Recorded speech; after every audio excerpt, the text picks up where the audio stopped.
மகாலய அமாவாசை மட்டும் இவ்வளவு சிறப்பாக இருக்க காரணம் தெரியுமா? மகாலய பட்சம் செய்யாதவர்களுக்கு மங்களம் உண்டாகாது என்பது பழமொழி. நிம்மதியான வாழ்க்கையை வாழ நமது முன்னோர்களின் ஆசீர்வாதம் அவசியம். இந்த புரட்டாசி மாதத்தில் வரக்கூடிய அமாவாசையே மகாலய அமாவாசை என்று சொல்றோம்.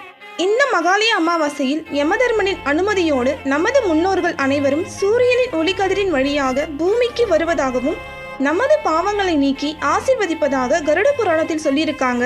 சாதாரண அமாவாசைகளில் வழிபட்டாலே 3 தலைமுறையோட ஆசீர்வாதம் கிடைக்குமா.